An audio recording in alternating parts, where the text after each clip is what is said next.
So, we got a new Jujutsu Zero update today, and they added a new Valentines event and also a new ability for naoyas projection sorcery and PvP arena and some other new stuff, which I'll show you in this video. So first is a Valentine's event. Um, Basically, if when you spawn in, you'll see this NPC behind you. This is just one of them. You get these lovely lumens, and you can trade them here for all of this stuff. And this is just one of the NPCs. But if you go up here, there's a second one, and you can get skins for your shrine curse technique and limitless curse technique, and then also trade for more love crates. Now, how do you get lovely lumens? Well, basically killing any of the overworld bosses, such as the cursed remnant and the lightning vessel, will give you 250 lovely lumens. And there's basically now a new Gojo boss called the Lovely One, which spawns around here and here. I think it usually just spawns here though. It spawns every 5 minutes, and you can get 500 lovely lumens from it. And there's also a new Chef Kuna Infinite Raid boss, where you can also get lovely lumens.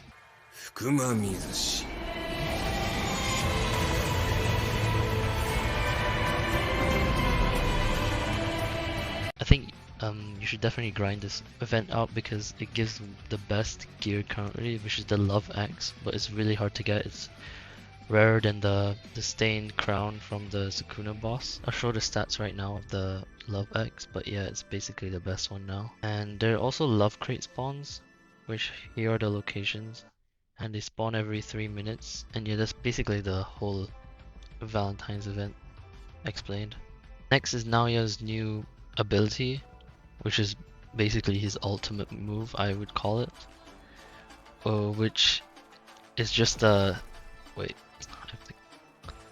is just a move that he does in the anime where he looks away, but they added a kick to the end where the kick does a lot of damage. Like for me, I think it does like 2 million damage, so it's really good for raids.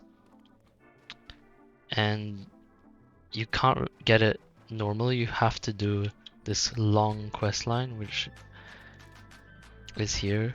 There's a new NPC there, which is Naoya. I'll quickly show you how to do it. I mean, I can't really show you how to do it, but because I already completed it, but here is the quest. So he'll give you Zenin heirlooms, which you need 3 in order to unlock the new ability. And the first quest, I can't accept it because I already did it. But the first quest, you would have to go to here, to the waterfall next to Toji, which you'll also need for a later quest. But and you go here. The problem is when you go here, there's like a lot of fog on purpose. If you really have trouble with the fog, you can basically just Malevolent Shrine.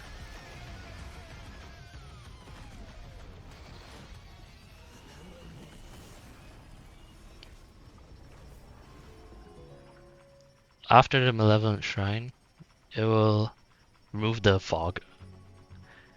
Unless they fixed it. But yeah, it should remove the fog, and it makes it just a little bit easier to see, but I don't think it's really a problem. As you can see, the fog is gone. And I can't remember which hole it is, but I'm pretty sure it's either the 4th or 5th hole. I think it's the 5th one though. But you basically can see which one it is when you look down because it'll show you the waypoint. I think it should be the 5th one. Let me just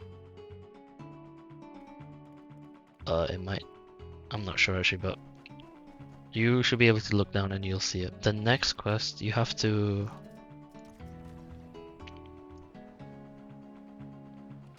it will be on the big mountain. Wait,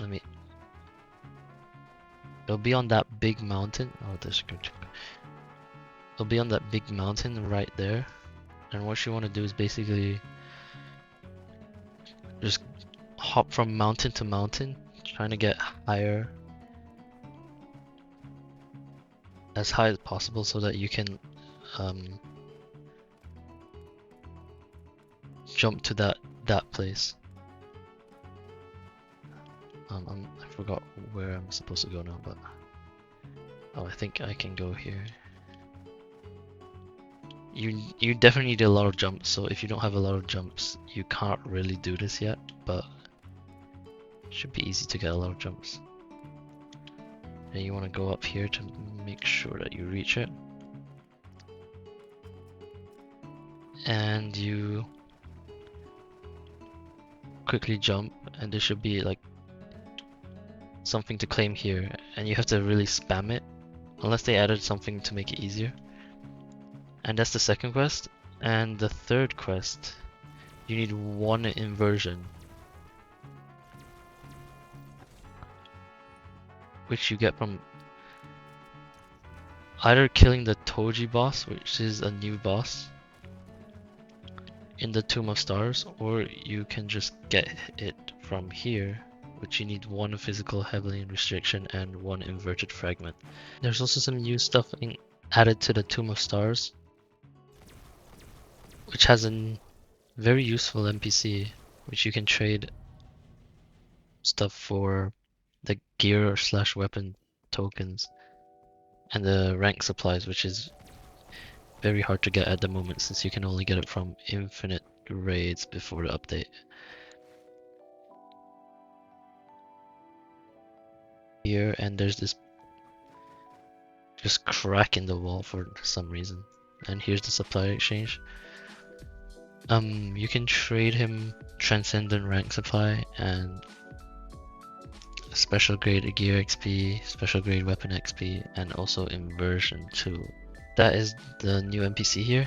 And if you go back to the place where, okay, what is going on? If you go back to the place where the question mark guy is, Toji spawns here every 20 minutes and is you can get the inverted spear of heaven from him or one inversion, but there's a small chance of getting both, so I wouldn't rely on it to get them. You can craft the inverted spear of heaven, and you can also get the inversion from Toji himself by trading that stuff previously, so I wouldn't rely on getting it here, but there is a chance you can get it. So for the last part of this update, they added the PvP arena, which they were supposed to do last week, but they delayed it to this week. And to go to the PvP arena, you go here to Hikari, which they'll release next week, by the way. And you say yes, but it's not really that good of a PvP arena since they didn't really change anything. They just made it. Basically, the way they explained it is that it's the same as PvE, except they just made it PvP. They didn't really make it an actual PvP game mode. You don't even get rewards from it, you just do it for fun.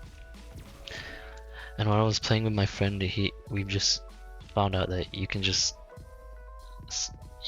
literally, since projection is sorcery technique TPs you to the player, you can just spam that and you'll basically stun them, and you can get limitless to stun them, just infinitely stun them until they die. So it's not really that fun of a game mode, but they said that they'll make changes to it, so hopefully that'll make it better. As for raids, it's the same build as last week because they didn't add any new techniques. They didn't make some major changes, but I'll still show it here, the tier list of this update. They also changed, they also added more buffs to the secret buffs, which I'll also show here. But yeah, Beast Amber is still the best, and paired with Projection Sorcery Shine or Limitless, they're all just best combos with Beast Amber because of its innate awakening. So yeah,